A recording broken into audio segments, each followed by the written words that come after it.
Before you move to Connecticut, you need to know these numbers. Because what's happening here, it's not what's happening in the rest of the country. And if you don't understand this, you could be completely blindsided as a buyer or leave money on the table as the seller. Let's break this down. First, a quick little known fact about Connecticut. The counties you think you know, well, they don't actually function the way they used to. Connecticut technically eliminated county government a couple of years ago, but recently they restructured everything into planning regions for federal data and funding. So when you hear Hartford County, New Haven County, Middlesex County, these are now more like geographic references and not governing bodies. Well, why does this matter? Because when we talk about market data, it's now being tracked just a little bit differently. Hyper-local trends matter more now than ever. What's the translation for this? You can't rely on national headlines. You need your local data. The big problem, let's talk about inventory, or honestly, the lack of it. Right now, across the entire state of Connecticut, there are roughly 3,000 homes available on the MLS. That includes everything. That includes condos, fixer-uppers, your mobile homes, luxury properties, everything. So your starter homes to your McMansions. Now let's put this into perspective. Connecticut has a population of 3.6 million people. 3.6 million people that are competing for just over 3,000 homes. That's not a market, that's a squeeze.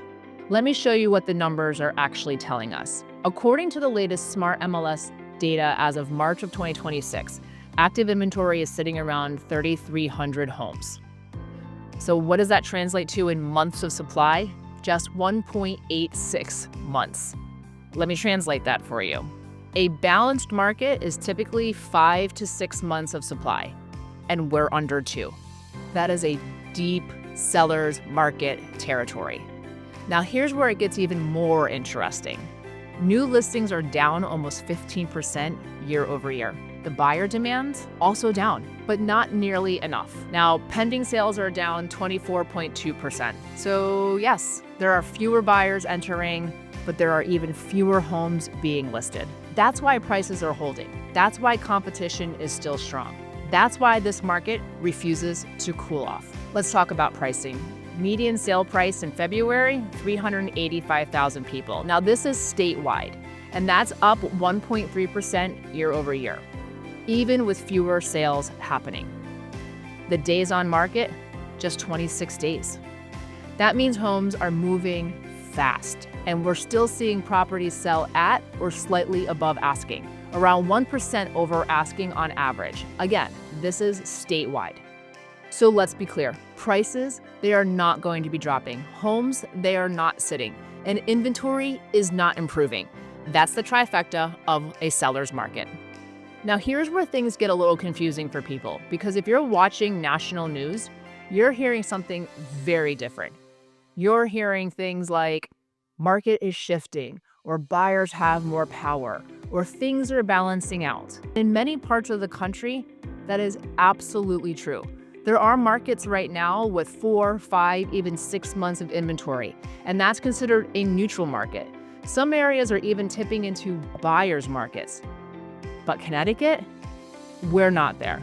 We are not even close to being there. We are still firmly in a supply-constrained environment, which means even if demand softens just a little, there still aren't enough homes. So if you're a buyer, this is the part that you really need to hear and pay attention to. You are not crazy. If you feel like every house has competition, it absolutely does. If you feel like things are moving fast, they are. If you feel like inventory is limited, it absolutely is. And here's the mistake that I see buyers making right now. They think, because the national market is shifting, they can negotiate harder. They can take their time. They can wait for prices to drop. That strategy is gonna work in Arizona. It'll work in Texas. It'll work in parts of Florida, but it does not work here in Connecticut. You still need to be prepared. You still need strong financing. You still need to be able to move quickly, and you still need to understand value, because waiting for a deal that may never come can cost you more in the long run. Now, sellers, this is where it gets interesting. You do still have the advantage. However, it's not a free-for-all anymore. Buyers are more cautious than they were in 2021. Interest rates matter more now than ever. Affordability matters more now. So pricing correctly is still going to be everything. Because even in a low inventory market, overpriced homes will sit. And we are seeing that. About 23% of listings have had a price reduction, again, statewide. So the opportunity is still there, but strategy matters more than ever. The homes that win right now are the ones that are priced right, marketed well, and positioned correctly from day one. Now let's talk about why this is happening, because there is this part that most people miss. Inventory isn't low by accident. It's not seasonal, it's not temporary, this is structural. And the biggest driver, it's what we call the lock-in effect. Millions of homeowners, not just in Connecticut, but especially here, are sitting on mortgage rates in the 2 to 3% range. Think about that for a second.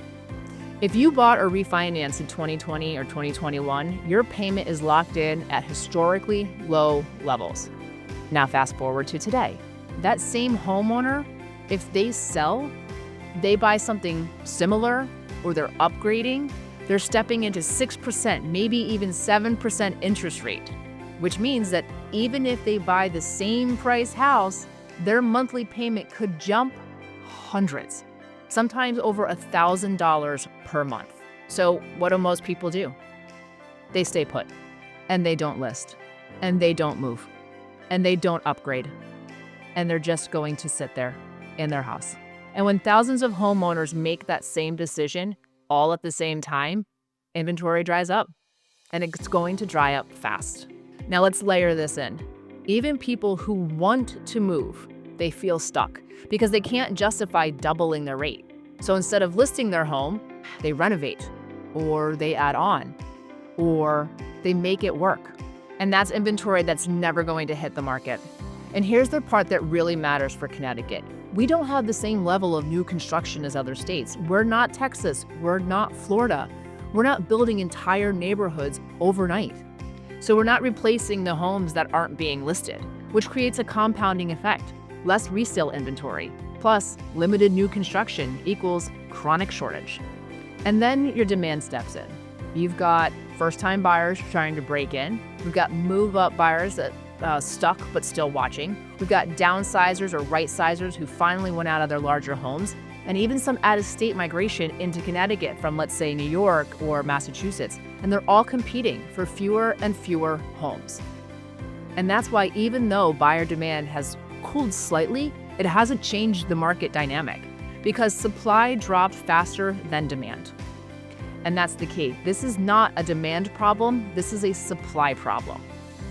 And until that changes, until more homeowners are willing to give up those low rates, or we see major increase in new construction, this inventory shortage, it's not going to go anywhere. That's the engine driving everything you see right now. Prices holding, competition staying strong, homes moving quickly. It all comes back to the supply.